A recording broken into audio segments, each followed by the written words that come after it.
हुआ। पापों का नाश करने वाला एक सरोवर था जो देवताओं को भी दुर्लभ मृग तीर्थ नाम से विख्यात था। इसी तीर्थ में वह ब्राह्मण फलों की चोरी के पाप से बंदर की योनि को प्राप्त हुआ। नारद जी कहने लगे, हे प्रभु, करोड़ों पापों से युक्त वह बंदर उस तीर्थ में कैसे बसता रहा? श्री नारायण बोले, चित्रकुंडल नाम वाला कोई वैश्य था। उसकी तारका नाम की स्त्री थी। इन दोनों के पुरुषोत्तम मास करते हुए पुरुषोत्तम मास चला गया।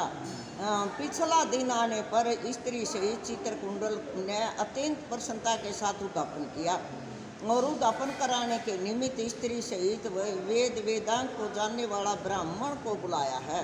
ये नारद, वहाँ धन के लोभ से कंजूस ब्राह्मण भी पहुँच गया।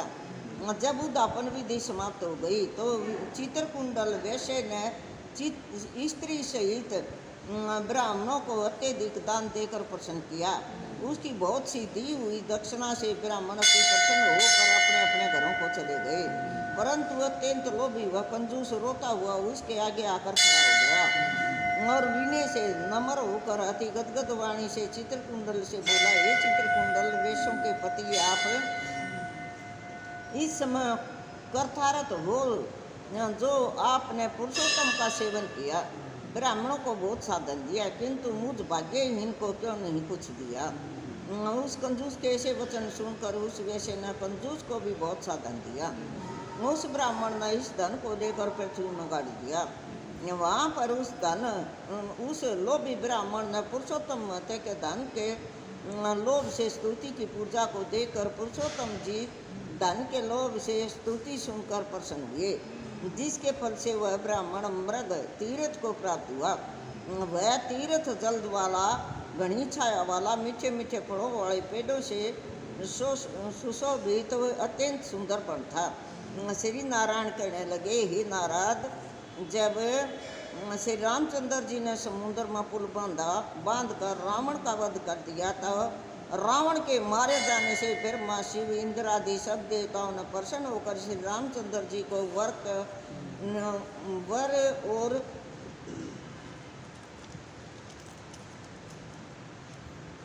वर मांगने के लिए कहा। तो उस समय रामचंद्र जी ने कहा, ये देवताओं, यहाँ पर जो शूरवीर बानर राक्षसों के हाथों मारे गए हैं उनको शीघ्र जीवित कर दो। इतना सुनते ही देवताओं ने अमृत की वर्षा करके सब बांदरों को जीवित कर दिया। जीवित होकर सारे बानर जय जयकार कर उठे। फिर श्री रामचंद्र जी विमान में बैठकर चारों ओर खड़े हुए बांदरों को कहने लगे, जहाँ जहाँ पर मेरे ये बहुत काल तक जीने वाले बांदर बसेंगे, वहाँ वहाँ पुष्प फल वाले वृक्ष हो जाएंगे, नदी भी जल वाली हो जाएगी, शीतल सुंदर सरोवर होंगे। मेरी आज्ञा से तुम सब जाओ, तुमको कोई नहीं रोकेगा।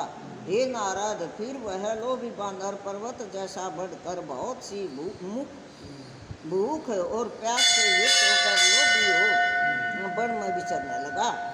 जन्म से ही उसके मुख में पीत की पीड़ा थी। उस पीड़ा से रात दिन उसके मुख से रुधिर बहता था और वह अत्यंत पीड़ा युक्त होकर कुछ भी नहीं खा सकता था। वह बांदर चपलता व श्रेष्ठ फलों को तोड़ता और मुख के निकट ले जाकर बहुत से फलों को फेंक देता। इस प्रकार नित्य प्रति निराहार रहते हुए देव योग से पुरुषोत्तम मास आ गया। उस मास में भी वह उसी तरह शीत वायु आदि की पीड़ित रहा। कोई समय कृष्ण पक्ष में गहन वन में विचरता हुआ वह प्यासा अमृत जैसे कुंड के जल को पीने में को समर्थ नहीं हुआ, परंतु भूख से व्याकुल होकर भी चपलतावश वृक्ष के ऊपर चढ़ गया। एक वृक्ष से दूसरे वृक्ष पर जाता हुआ कुंड में गिर गया और 5 दिन बाद मृत्यु को प्राप्त हो गया। तब एक विमान वहाँ आया जो नाचती हुई अप्सराओं और सुंदर गाते हुए गंधर्व किन्नरों से सुशोभित था। इस प्रकार सुंदर शरीर को धारण कर वह महाभाग बांदर अपने शरीर को देखकर अत्यंत आश्चर्य को प्राप्त हुआ और कहने लगा कि ये मुझ महापापी को यह विमान का सुख जो अत्यंत पुण्य वालों के लिए नित्य है कैसे मिला? मैंने तो कभी कोई सुकर्म किया ही नहीं जिससे मैं हरि के स्थान को प्राप्त हूँ। बोलो पुरुषोत्तम मास की जय।